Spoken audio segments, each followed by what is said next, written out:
Hey everyone, welcome to Papa's Workshop. Today, as promised, I'm going to show you how I made this insert for this drawer. And this will slide backwards and forward, being able to increase the amount of storage space that you have available in your drawer. Let's start out by measuring the inside dimensions of the drawer itself. You want the length, the width, and you want the depth. The depth is important because you need to know how high you want these two storage shelves to be. Sometimes you may want it just split it half and half, and other times you may want to have one section with deeper drawers than the other portion. So these are some of the decisions that you need to make. Also, you need to decide what you're going to be putting into this drawer and decide how many compartments that you need. You may just need to divide it into fourths, but in my case, I'm going to divide it into thirds, so I will have plenty of room to be able to put the small parts and the different drill bits. But this is a personal decision that you need to make. Well, with all this information now at hand, it's time to head to the table saw. The depth of the drawers that I'm going to make is about 2 1/4 inches deep on the bottom, and the top's going to be just a little bit deeper. So at the table saw, I want to rip the material down to that thickness. As far as the material that I'm using a 1/4 inch MDF material. I have very little of this, but I think I have enough to be able to make all of the inserts.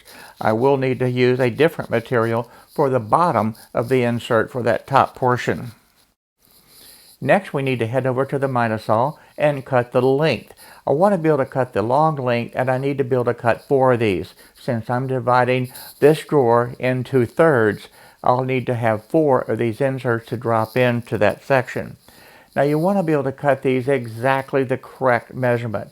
In fact, what I like to do is cut it just a hair long and then sneak up on it so that it'll be cut exactly and it'll fit perfect into the bottom of the drawer. And then test it. Make sure that it works. Once you have it tested, you know these inserts will work. Then you can actually tape all these together.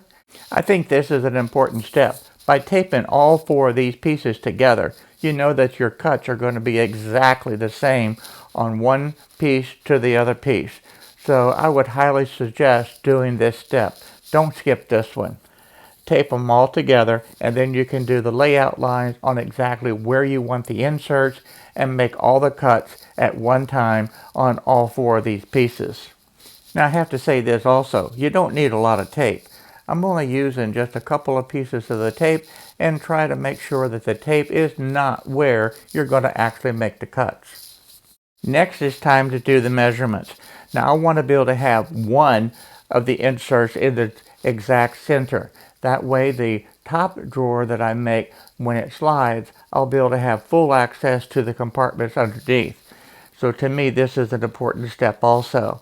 Again, depending on what you're going to be putting into it and how often you need to access the bottom portion of the materials and those little inserts. So using the tape measure, lay out exactly where your lines are going to be. With the speed square, I marked the center line of each of the inserts. This next step is very important. You want to be able to draw the exact size of this insert that you're going to cut. Now I'm using a scrap piece of the material as a guide. And that way, with the speed square, to make sure that it's square, I can put that scrap piece right on the center line and mark one side, and then I can mark the other side. So that's one way to do it. And that works out real well. And that gives you the exact measurement that you need when you take it over to the table saw. But again, we're going to test it as we cut this. Now another way that you can do this is align that scrap right to the center, mark the one side, and then just remove the scrap and use the speed square to mark the other side. Works the same way. Whatever works easiest for you is the method that you should do. I'm taking the material now over to the table saw. I'm going to be cutting this with the table saw sled, and you notice I brought that scrap piece of wood with me.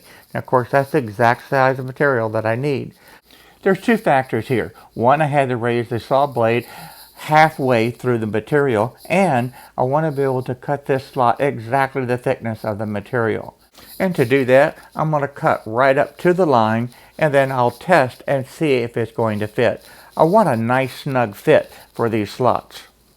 And as you can see, that works perfect. So now I'll just move on and repeat the process for these other 2 slots that I need to cut into this material. I hope you can see that this is not a complicated process. A beginning woodworker should be able to do this very easily, as well as an experienced woodworker. There's no reason to complicate the process to make it any harder than what it needs to be. Now I'm going to remove the tape and drop these inserts in, and then we'll work on the inserts for the width of the drawer. It's the exact same process that we're going to be using. Now this material is going to be 2 3/8 inch tall to be able to be just below the surface of the top edge of the drawer. I cut them to length at the miter saw, and I'm double checking now to make sure that they're going to fit perfectly. Now that I know that they'll fit, it's time, just as we did before, to tape all of these pieces together. Now again, you want to make sure that you put the tape where you're not going to be cutting, because that's what holds it together. If you cut the tape, you run the risk of having this break apart, and you don't want that. Now, as far as the layout lines, I need to start right at the end. So I've used my scrap wood. Again, I measure right up to the edge where I need to have that slot, and then I'll mark it with the speed square. So once I have both ends done, I need to be able to measure and divide this into thirds. Now the easiest way to do that, instead of using complicated measurements, is just hold the tape measure at a diagonal. So if I put the tape measure right on the edge of that corner, and then swing the tape measure over to a number that's divisible by the 3. In this case, I used 9, so I put the tape measure right on 9. Then I can mark my 3 and my 6, and I know I've divided this space into thirds without any complicated math. And from there, again, with the speed square, I'm just marking the center line, and then I'll do the exact same process as I did before, and I will use the scrap piece of wood to establish the thickness that I need to cut at the table saw. So we're back at the table saw now. We're going to repeat the same process. I'm double checking the height of the blade to make sure I'm cutting halfway through the material, and then I'm using these guidelines that I drew onto the material to make the cuts. And of course, my scrap piece of wood is handy, so I can double check and make sure that I'm cutting the thickness that I need so that this will fit together perfectly. And here's a good example. I'm cutting the other side, I'm double checking the thickness, and I'm just a little bit shy. So I need to come back to the table saw and just take a little bit more off on that piece so that it fits perfectly. And this is what I mean by just working up very slowly to be able to get that correct thickness. And there we have it. That's perfect now. Now I can move over to the next section, and I'll cut this slot. Always double check with that scrap material to make sure that it fits. If you don't do this, if you skip this step and take this tape off and it doesn't fit, it's going to be literally a nightmare trying to get everything lined back up perfectly to be able to make that ever so small cut. So please remember, have that scrap material at hand and double check it before you leave the table saw. And here's the real test. If you did everything correctly, you remove the tape, these pieces of material will drop right into these slots and fit perfectly. Okay, let's take a look and see if this is going to work. We'll line this pieces up, we'll slip it into the different slots, and the trickiest part is getting the slots to line up to begin with, and once you do that, then it drops into place. And remember, I cut these where they have a really nice snug fit, and that's what I'm looking for, and that's perfect. Now the second one and the third one are actually easier. So let me show you what I mean. Again, you still have to line up the slots, but once the slots are lined up, then it'll just snap into place like that. So hopefully you can see that this is not complicated, but it really makes a nice presentation to be able to store the items, keep everything organized. I really like this, and I hope that you'll find this very helpful. Now that we have the bottom end, we need to be able to work on the top insert. Normally, the bottom piece of this top insert would be made out of the same material, which was a 1/4 inch MDF, but unfortunately, I don't have any more. So the next best option was to use this 1/8 inch masonite, which is a hardboard material, and this will still work well. So the first step, of course, was to cut it down to the size and make sure that it's going to slide forward and backward.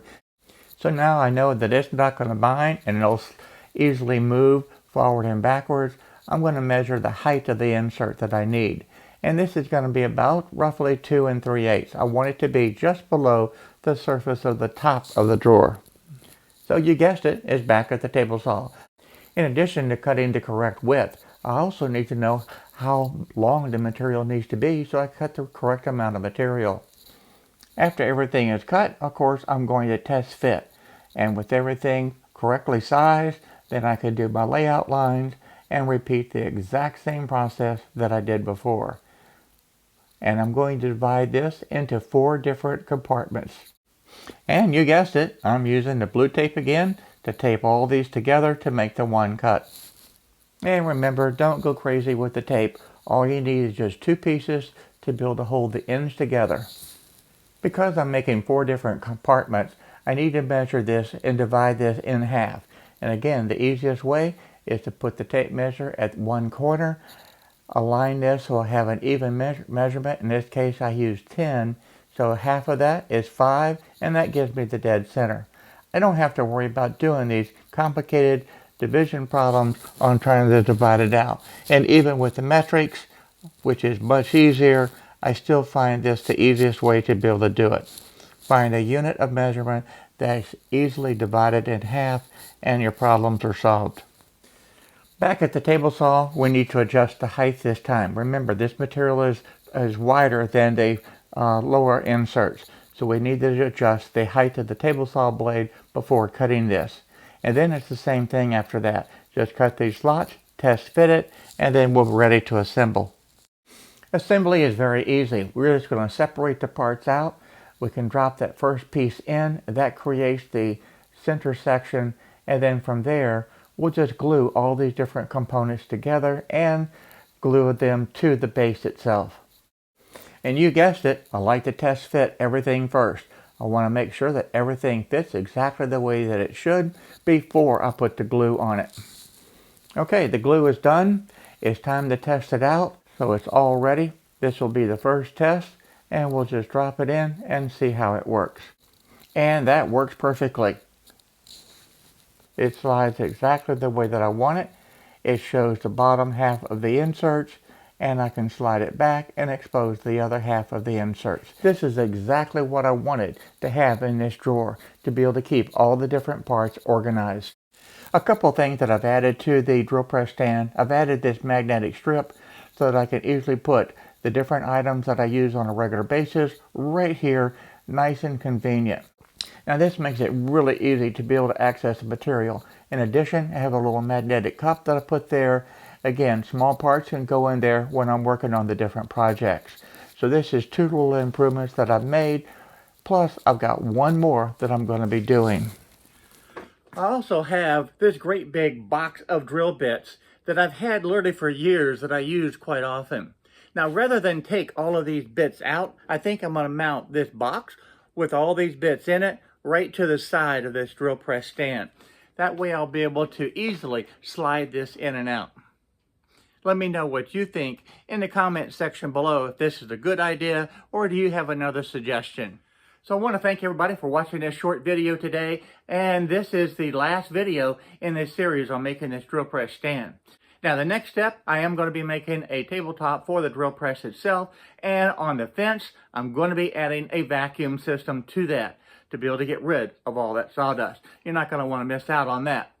So for now, I look forward to seeing each and every one of you in the next video, and you already know what the next video is. So for now, bye-bye everyone.